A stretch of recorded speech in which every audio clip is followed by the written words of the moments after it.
Cambridge English, IELTS 12, Tests 5 to 8. Published by Cambridge University Press and Cambridge English Language Assessment 2017. This recording is copyright. CD 2. Test 7. You will hear a number of different recordings, and you will have to answer questions on what you hear. There will be time for you to read the instructions and questions, and you will have a chance to check your work. All the recordings will be played once only. The test is in 4 sections. At the end of the test, you will be given 10 minutes to transfer your answers to an answer sheet.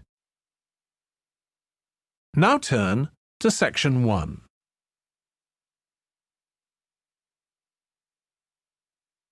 Section 1. You will hear a man telephoning a friend to find out about their local public library. First, you have some time to look at questions 1 to 4.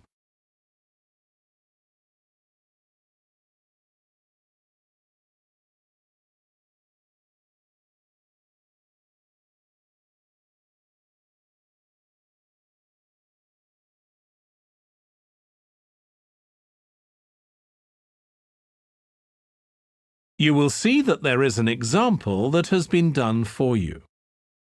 On this occasion only, the conversation relating to this will be played first. Hello? Hi, Susie. It's Paul here. How are you? Enjoying your new job? You're working at the library, aren't you? Yes, I started when the library reopened a month ago. It's great. The woman says that the library reopened a month ago. So month has been written in the space. Now we shall begin. You should answer the questions as you listen because you will not hear the recording a second time.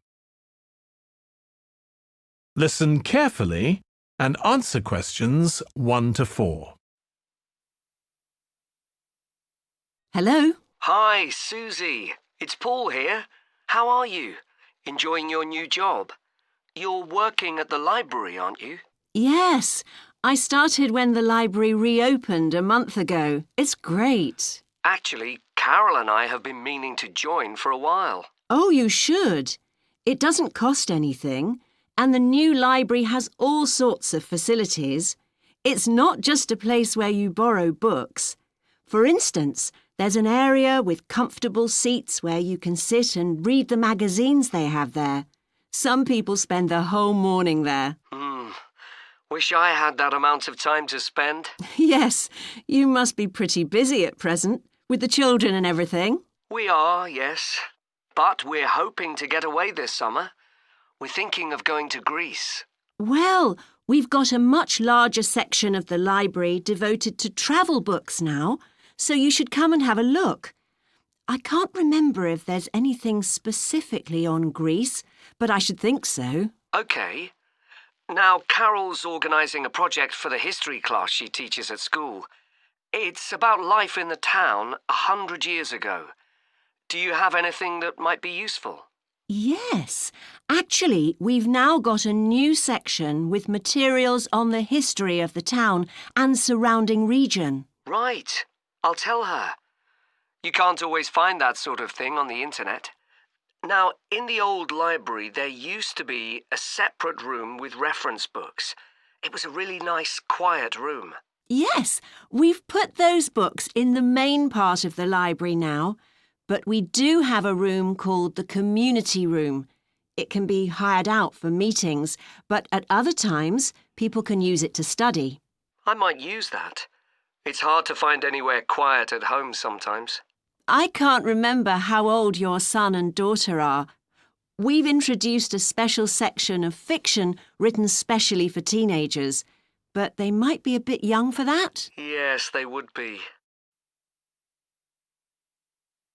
Before you hear the rest of the conversation, you have some time to look at questions 5 to 10.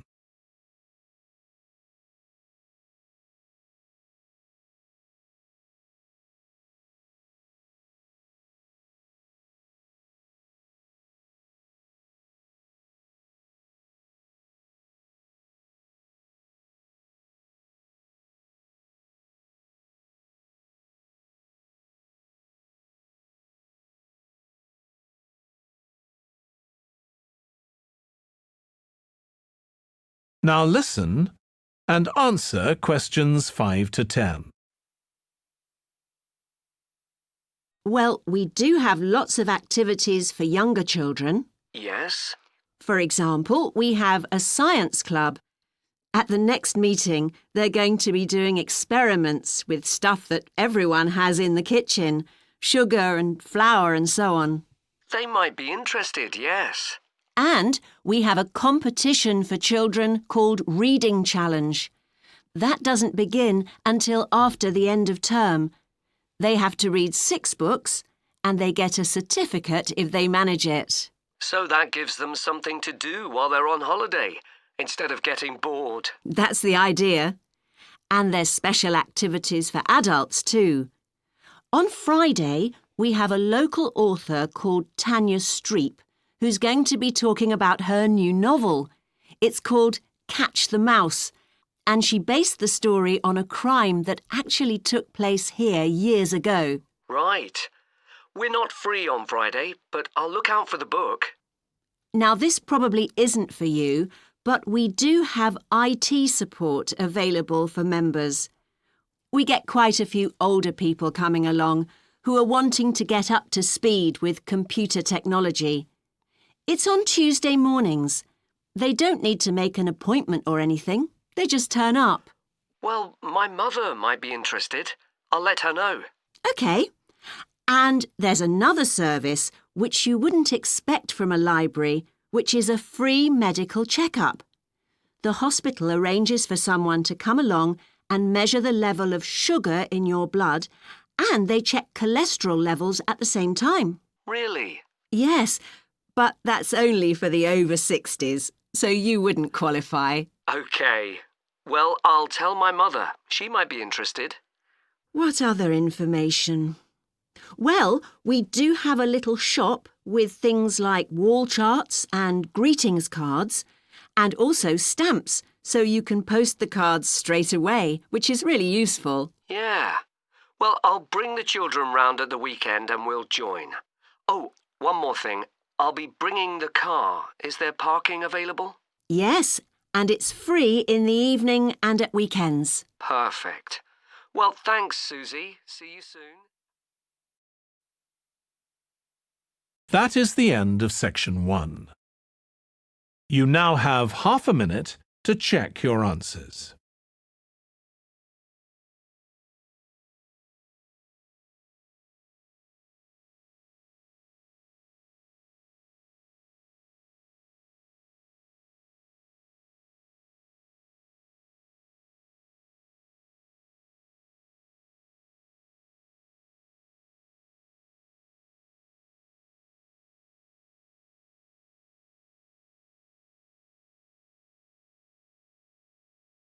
Now turn to section 2.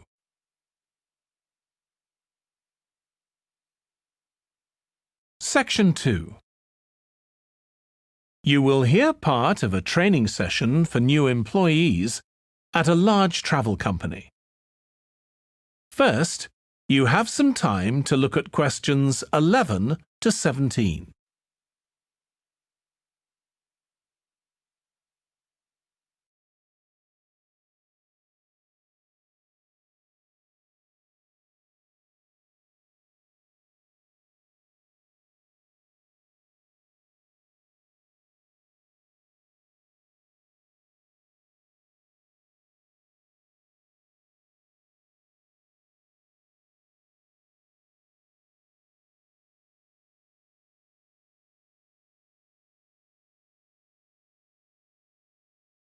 Now listen carefully and answer questions 11 to 17. In this session in your training day, we're going to look at some of the more specialized holidays we offer at BC Travel.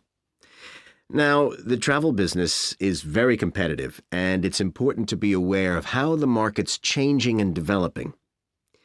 In terms of age groups, the over 65s are an important market, and one that's increasing steadily year on year. The fewest holidays are taken by the 31 to 42-year-olds, and that figure shows no sign of rising.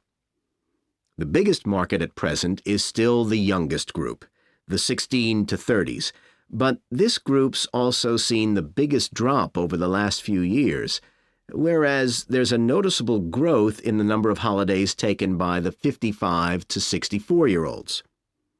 As far as the 43 to 54-year-olds are concerned, bookings there are steady, but I have to say we haven't seen the increase we expected. One trend we're noticing with nearly all age groups is the growing popularity of holidays in which clients do some kind of specialized activity. I'm not talking here about adventure holidays where clients take part in high-risk activities like white water rafting just for the thrill of it. Activity holidays usually involve rather less high-risk sports or things like art and music. They're not necessarily cheaper than ordinary holidays, often the opposite in fact, but they do often take place outside the main tourist centers, which gives an opportunity for clients to find out more about the local people and customs. And many say this is one of the most positive features of these holidays. Of course, they offer the chance to develop a new skill or talent, but clients often say that more than this, it's the chance to create lasting relationships with other like-minded people. That's the main draw. Let me give you some examples of BC travel activity holidays. Our painting holidays take place in 4 different centers in France and Italy, and they're very popular with clients of all abilities from beginners onwards. We've got an excellent team of artists to lead the classes. Some of them have been with us from the start, and 5 additional ones will be joining us this year so that we can offer a greater number of classes in each center. As far as cooking holidays are concerned, I know a lot of agents offer holidays where clients cook recipes related to one particular country, usually the one they're staying in, but we focus on dishes from a great many different ones. Apart from that, you'll find the usual emphasis on good quality organic ingredients. That's more or less a given nowadays, and there are generally some meat-free recipes included. Our photography holidays take place in a wide range of countries from Iceland to Vietnam, and clients have the opportunity to see some stunning scenery. Groups are small, no more than 8, so clients can have one-on-one tuition during the holiday, and excursions are arranged with fully trained guides. At the end of each holiday, an exhibition is held of the photographs taken, so that clients can see one another's work and receive valuable feedback from the tutor. Before you hear the rest of the training session, you have some time to look at questions 18 to 20.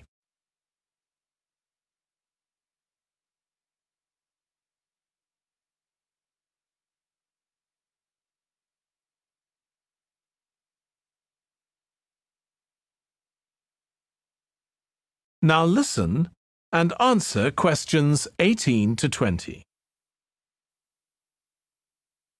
Finally, let me tell you about our fitness holidays.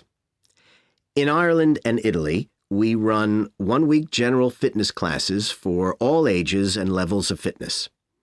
Clients start the course with a consultation with a trainer, and together they draw up an individual program. As well as improving general fitness, clients find that they end up losing much of the stress they've built up in their daily lives. In Greece, we have a 2-week holiday for clients who want to do something about their weight.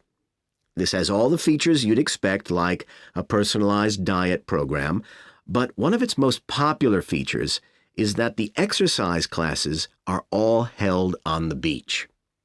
People say it's far preferable to being in a gym. Finally, we offer several holidays in Morocco. One very popular one is the mountain biking holiday. Bikes are provided, and there are different routes according to people's ability. We offer one which is tailored to the needs of families, which is particularly popular. Okay, so that's about all the time I have today, so thank you very much. That is the end of section 2. You now have half a minute to check your answers.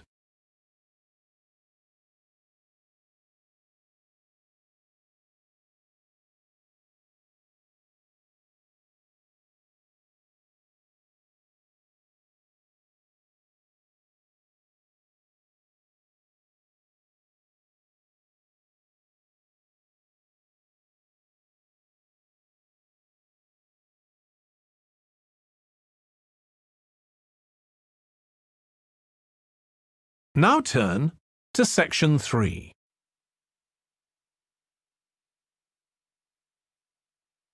Section 3. You will hear 2 tourism students, called Natalie and Dave, talking about the tourism case study they are doing. First, you have some time to look at questions 21 to 26.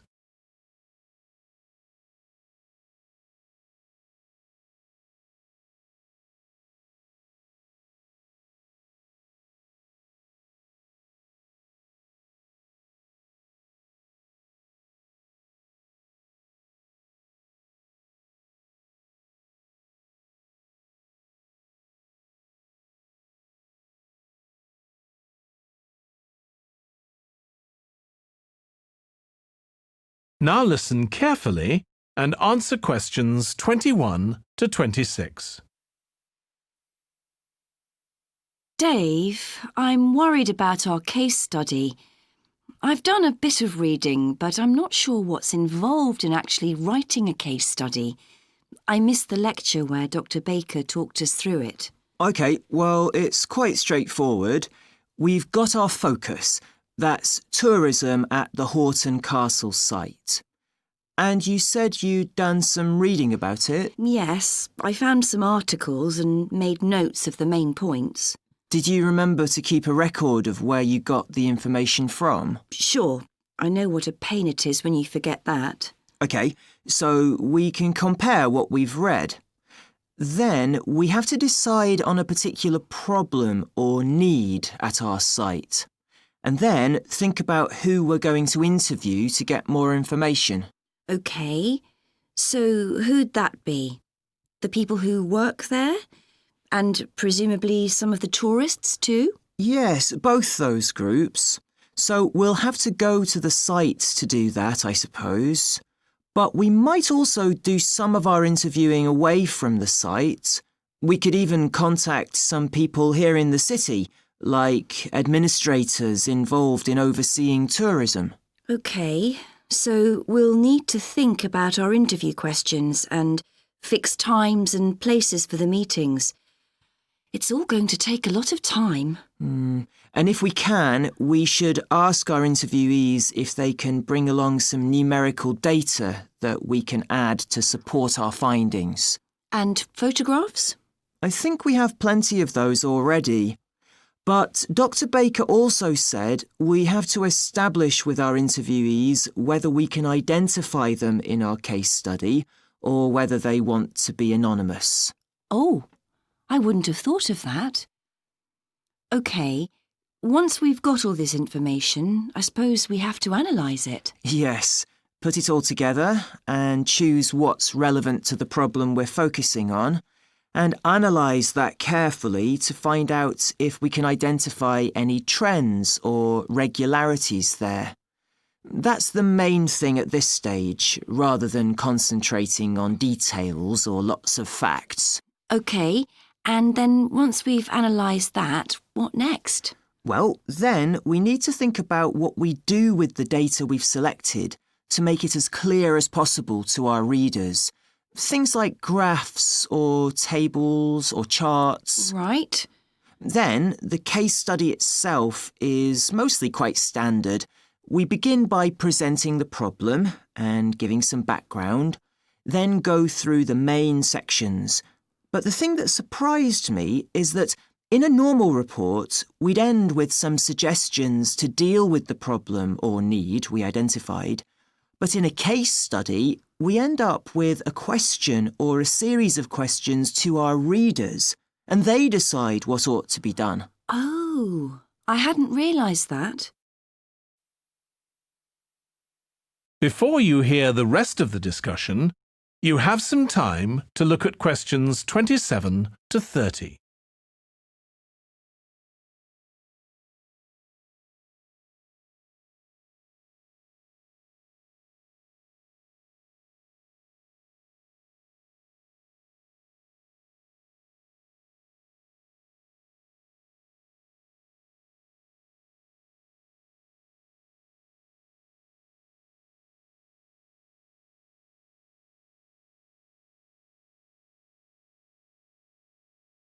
Now listen and answer questions 27 to 30.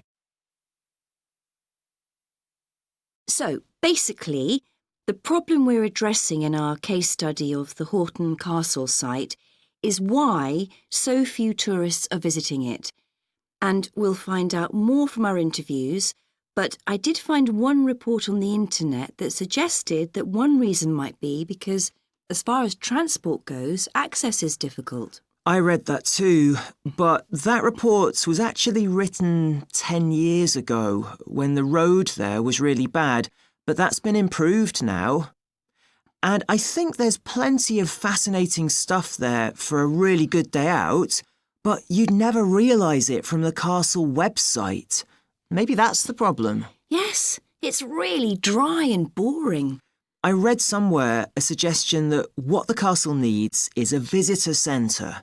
So we could have a look for some information about that on the internet. What would we need to know? Well, who'd use it for a start? It'd be good to know what categories the visitors fell into too, like school parties or retired people. But I think we'd have to talk to staff to get that information. OK, and as we're thinking of suggesting a visitor centre, we'd also have to look at potential problems. I mean, obviously it wouldn't be cheap to set up. No, but it could be a really good investment. And as it's on a historical site, it'd need to get special planning permission, I expect. That might be hard. Right, especially as the only possible place for it would be at the entrance, and that's right in front of the castle. But it could be a good thing for the town of Horten. At present, it's a bit of a ghost town. Once they've left school and got any skills or qualifications, the young people all get out as fast as they can to get jobs in the city, and the only people left are children and those who've retired. Right. Something else we could investigate would be the potential damage that tourists might cause to the castle site. I mean, their environmental impact. At present, the tourists can just wander around wherever they want. But if numbers increase, there might have to be some restrictions, like sticking to marked ways. And there'd need to be guides and wardens around to make sure these are enforced. Yes, we could look at that too. OK, well, we've certainly managed... That is the end of section 3. You now have half a minute to check your answers.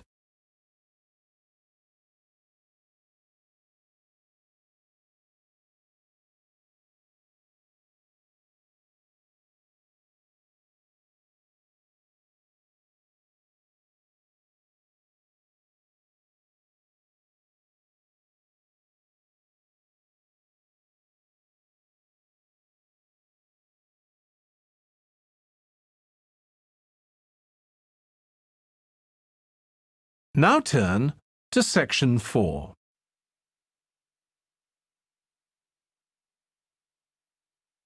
Section 4. You will hear a lecturer on an environmental studies course discussing how birds are affected by environmental change.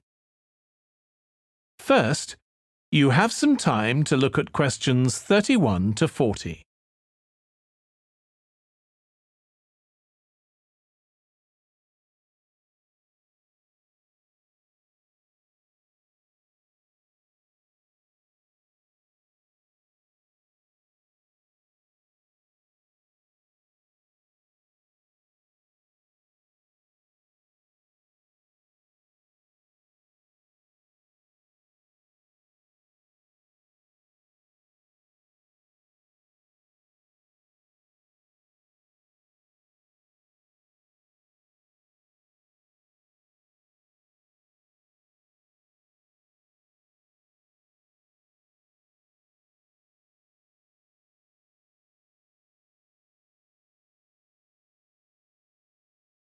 Now listen carefully and answer questions 31 to 40.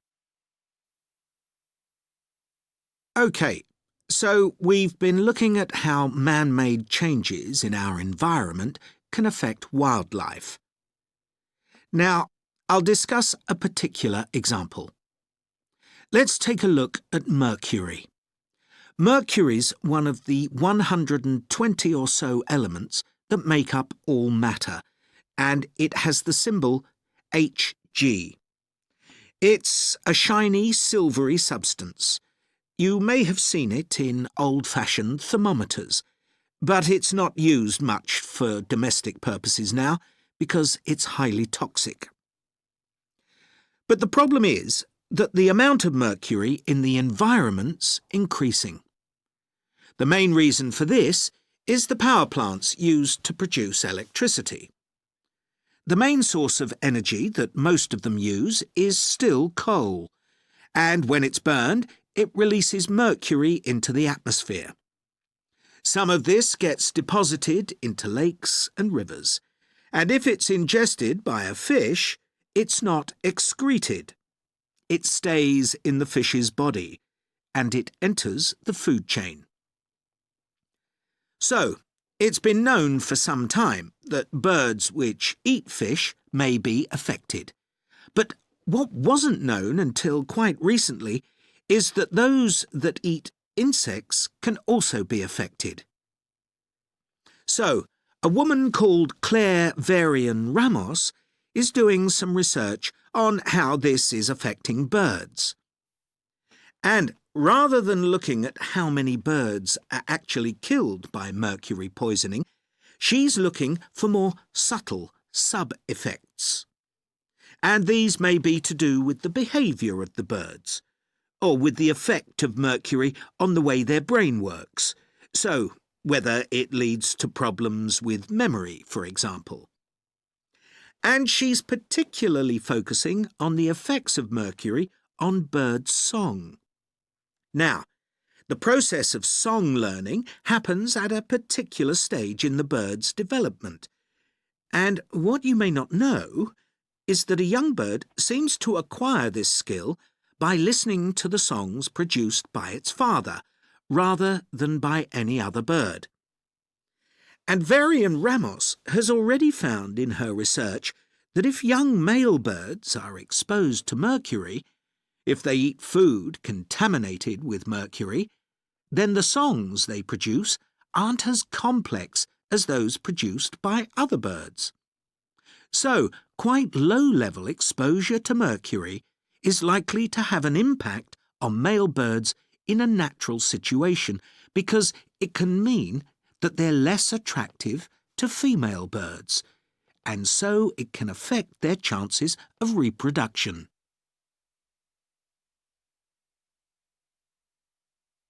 Now, the way she's carrying out this research is worth thinking about. She's using a mixture of studies, using birds kept in laboratories and studies carried out outdoors in the wild. The lab-based studies have the advantage that you don't get all the variables you would in a natural setting. So, the experimenter has a much higher level of control, and that means they can be more confident about their results in some ways. And of course, they don't have to worry about going out and finding the birds in order to observe them. So, what are the implications here for humans? Well, because many birds are migratory, they may be transporting mercury far from contaminated sites. For example, it's been found that ducks who'd been feeding at a contaminated site were later shot by hunters over 1,000 kilometres away and presumably eaten. But these birds likely had mercury levels high enough to warrant concern for human consumption. In addition, going back to song learning by birds, we saw that this may be affected by mercury contamination. Well, we also know that in humans, mercury causes developmental delays in the acquisition of language, and in fact this process is very similar in the brain regions it involves, and even the genes that are involved. But mercury contamination has other important implications for humans as well. It's now known that an unborn child can be affected if the food eaten by its mother contains high levels of mercury, and these effects can be quite substantial. In the end, it comes down to whether more value is placed on human economic well-being or environmental well-being. It's true there are new regulations for mercury emissions from power plants, but these will need billions of dollars to implement and increase costs for everyone. Some argue that's too much to pay to protect wildlife. But as we've seen, the issues go beyond that, and I think it's an issue we need to consider very carefully. That is the end of section 4. You now have half a minute to check your answers.